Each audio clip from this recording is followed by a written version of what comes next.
1857 ईस्वी से पहले का इतिहास जानने के लिए देखें पिछला पार्ट 3 के लिंक के लिए जाएं डिस्क्रिप्शन बॉक्स में।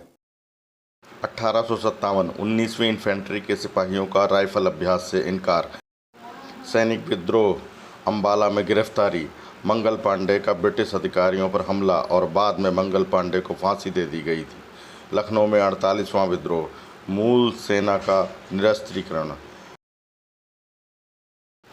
कानपुर में दूसरी कैवलरी का विद्रोह, सती चौरा घाट नरसंहार, बीबी घर में महिलाओं और बच्चों का नरसंहार, झांसी में रानी लक्ष्मीबाई के दत्तक पुत्र के हकों को नकारे जाने के प्रति विरोध प्रदर्शन और हमलावर सेनाओं से झांसी को बचाने का सफल प्रयास, मेरठ में सिपाहियों और भीड़ द्वारा 50 यूरोपियों की हत्या, कानपुर की दूसरी लड़ाई, तात्या टोपे का कंपनी की सेना को हराना, झेलम में देसी सेना द्वारा ब्रिटिश विरोधी गदर, गुरदासपुर में त्रिमुह घाट की लड़ाई, 1858 में कलकत्ता में ईस्ट इंडिया कंपनी का खात्मा, ग्वालियर की लड़ाई जिसमें रानी लक्ष्मीबाई ने मराठा बागियों के साथ सिंधिया शासकों के कब्जे से ग्वालियर को छुड़ाया, झांसी में रानी लक्ष्मीबाई की मौत, शिवपुरी में तात्या टोपे कब्जे में और उनकी हत्या, महारानी विक्टोरिया भारत की साम्राज्ञी घोषित, बॉम्बे में ए.ओ. ह्यूम द्वारा भारतीय राष्ट्रीय कांग्रेस का गठन, 1898 में लॉर्ड कर्जन वायसराय बने, 1905 में सूरत में स्वदेशी आंदोलन शुरू, 1905 में बंगाल विभाजन, 1906 ढाका में ऑल इंडिया मुस्लिम लीग का गठन, 1908 30 अप्रैल खुदीराम बोस को फांसी, 1908 मांडले राजद्रोह के आरोप में तिलक को 6 साल की सजा, 1909 में मार्ले मिंटो सुधार या इंडियन काउंसिलिंग एक्ट लागू, 1911 में दिल्ली दरबार आयोजित, बंगाल का विभाजन रद्द, 1912 नई दिल्ली भारत की नई राजधानी बना, 1912 लॉर्ड हार्डिंग की हत्या का दिल्ली साजिश मामला,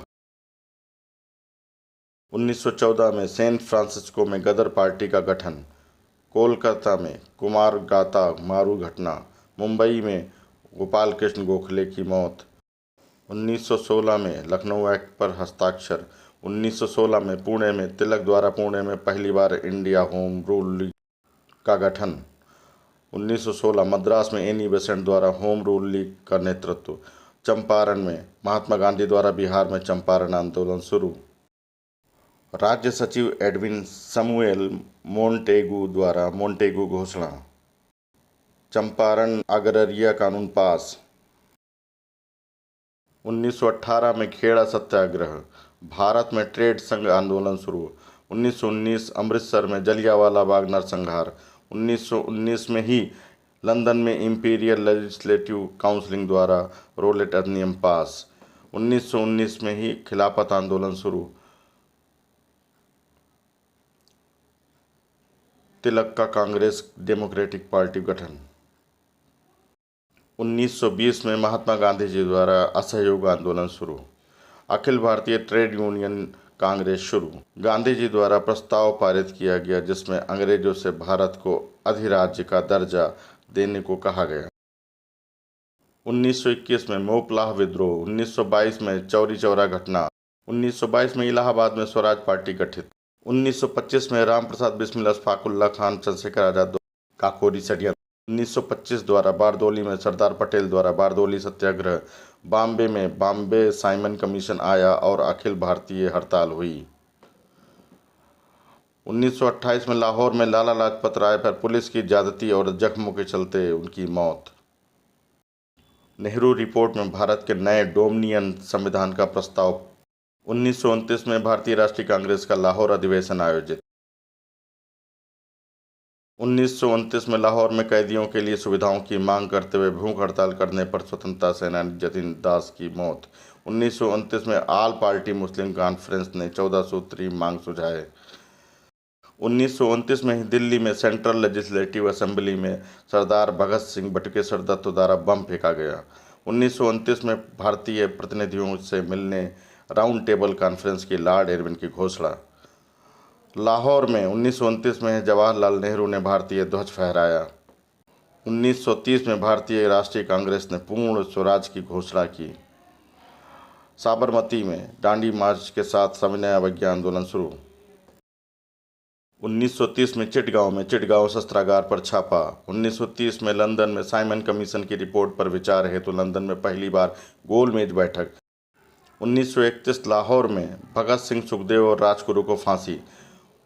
महात्मा गांधी और लॉर्ड इरविन द्वारा गांधी इरविन पैक्ट पर दस्तखत।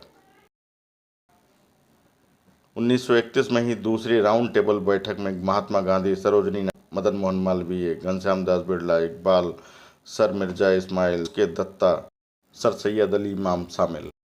सन 1932 में भारतीय राष्ट्रीय कांग्रेस और उसकी सहयोगी संस्थाएं अवैध घोषित की गईं। सन 1932 में बिना ट्रायल के गांधी विद्रोह के आरोप में गिरफ्तार।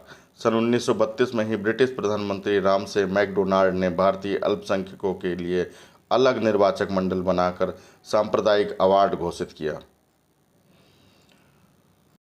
गांधी जी ने अछूत जातियों के हालात में सुधार हेतु आमरण अनशन किया, जो कि 6 दिन चला।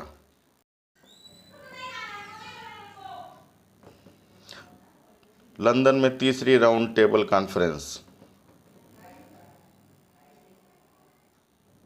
1933 में अछूतों के कल्याण की ओर ध्यान की मांग पर गांधी जी ने उपवास किया।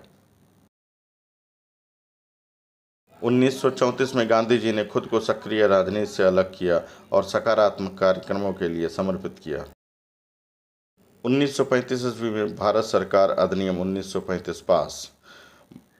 1937 में भारत सरकार अधिनियम 1935 के तहत प्रांतीय चुनाव हुए।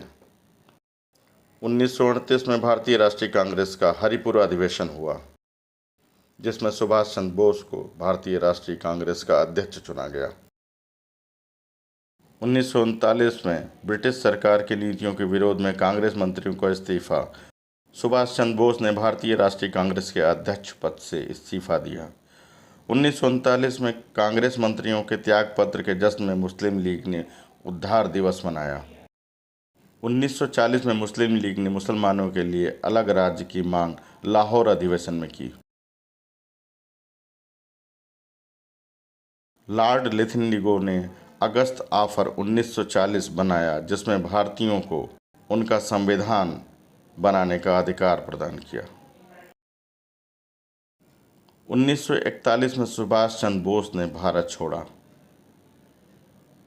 1942 ईस्वी में भारत छोड़ो आंदोलन या अगस्त आंदोलन शुरू। 1942 में ही चर्चिल ने क्रिप्स आंदोलन शुरू किया। 1942 में बॉम्बे में भारतीय राष्ट्रीय कांग्रेस ने भारत छोड़ो प्रस्ताव लागू किया। गांधी जी और देश के अन्य कांग्रेस के बड़े नेता गिरफ्तार हुए।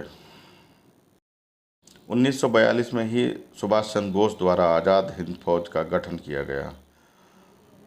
पोर्ट ब्लेयर में सेल्युलर जेल को भारत का अस्थायी सरकार का मुख्यालय घोषित किया गया। 1943 में कराची अधिवेशन में मुस्लिम लीग ने बांटो और राज करो का नारा अपनाया।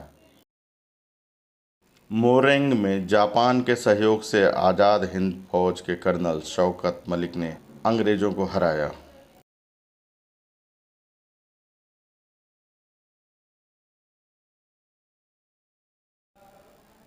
शिमला में भारतीय राजनीतिक नेताओं और वायसराय आर्कीबाल्ड वेवलिन के बीच शिमला सम्मेलन। दिल्ली में कैबिनेट मिशन प्लान पास। 1946 में दिल्ली में संविधान सभा का गठन हुआ। 1946 में नई दिल्ली में कैबिनेट मिशन का आगमन। 1946 में ही लाहौर अधिवेशन में जवाहरलाल नेहरू ने कांग्रेस अध्यक्ष का पद संभाला। भारत की अंतरिम सरकार बनी। दिल्ली में भारत की संविधान सभा का पहला सम्मेलन हुआ। ब्रिटिश प्रधानमंत्री क्लीमेंट एटली ने 1947 ईस्वी में ब्रिटिश भारत को ब्रिटिश सरकार का पूर्ण सहयोग देने की घोषणा की। 1947 में लॉर्ड माउंटबेटन भारत के वायसराय नियुक्त हुए और स्वतंत्र भारत के पहले गवर्नर जनरल बने। प्यारे बच्चों, अभी तक उम्मीद है कि आपने 7000 वर्षों का इतिहास, जो कि 4 पार्ट में अपलोड हो चुका है, आपने अवश्य देखा होगा। तो अगर हमारा प्रयास आपको पसंद आया हो तो इसे लाइक कर दीजिएगा, और अगर आपने अभी तक इसे सब्सक्राइब नहीं किया है तो प्लीज़ इसे सब्सक्राइब भी कर दीजिएगा, जिससे आपको अगली वीडियो मिलने में कोई परेशानी ना आए। तो मिलते हैं अगले वीडियो में, तब तक के लिए नमस्कार।